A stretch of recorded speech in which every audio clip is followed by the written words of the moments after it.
If you struggle with shyness or social anxiety, check out our free No BS training course with actual useful advice you can do from home.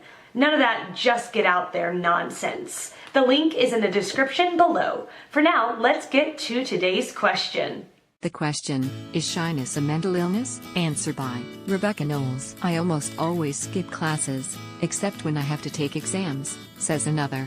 I don't really know what triggers my panics, but in just 1 second my heart starts beating like crazy. Full source, How to Overcome Shyness, the Ultimate 3-Step Guide, Mobita. These visitors to an anxiety chat room are among thousands of the shy and socially awkward who have found that the internet can be a refuge, a place where they can go without fear of being embarrassed or ridiculed. Many suffer from more than just shyness, experts say. They have a condition called social anxiety disorder, also known as social phobia. The condition has been officially recognized as a psychiatric disorder since 1980.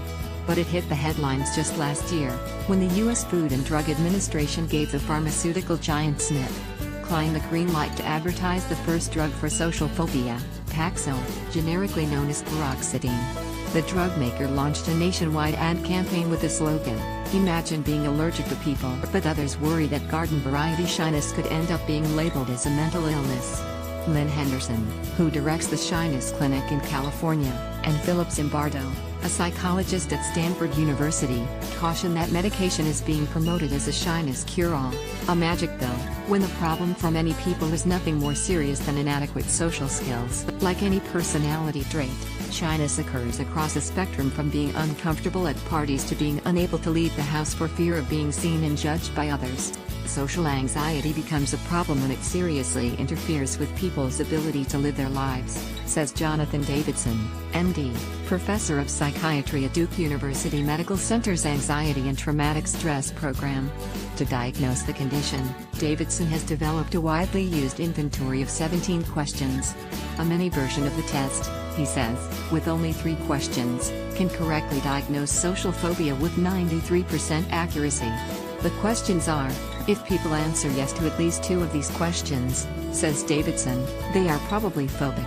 If these fears cause you to hide at home or avoid contact with anyone but your closest friends, you may want to consider therapy. Are such drugs likely to be overused? Probably not. They seem to work only in people with serious social anxiety, according to Davidson.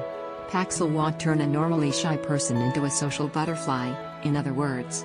And most people are willing to take a prescription drug which usually costs them money and can have side effects only if they perceive that they have a real problem. Medication is only one approach.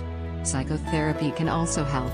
At the University of California at Los Angeles Social Phobia Clinic, patients meet once a week for 14 weeks of group sessions designed to help them replace negative thoughts, "She won't like me," or "I look stupid," with more positive thinking.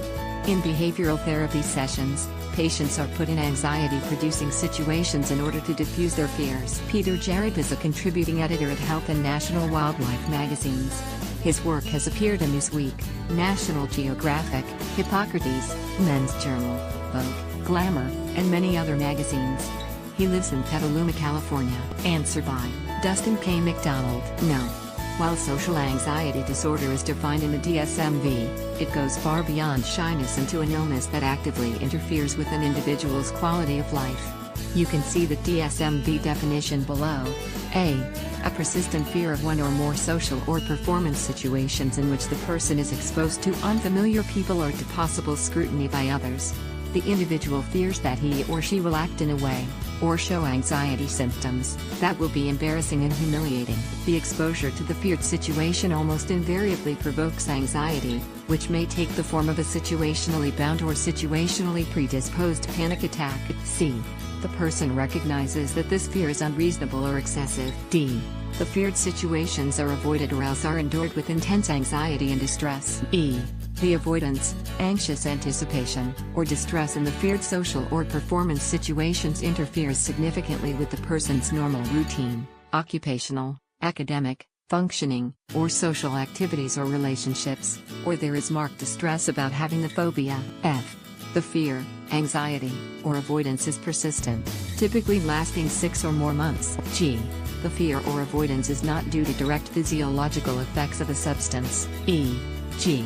drugs, medications, or a general medical condition not better accounted for by another mental disorder. Eva bolded the important sections. In fact, the DSM-4 included a specific warning that clinicians not confuse social anxiety disorder with shyness or other normal experiences. Answer by Harlock Hughes. While shyness in and of itself is not a mental illness, it can be a common symptom of other mental illnesses such as anxiety or depression. However, just because someone appears shy does not mean they have any mental illnesses. Similarly, an outgoing person can just as easily be suffering from anxiety or depression, as people tend to hide what's really going on. So don't assume. If you have to, then ask, but never assume. That can make you look foolish or hurt their lives.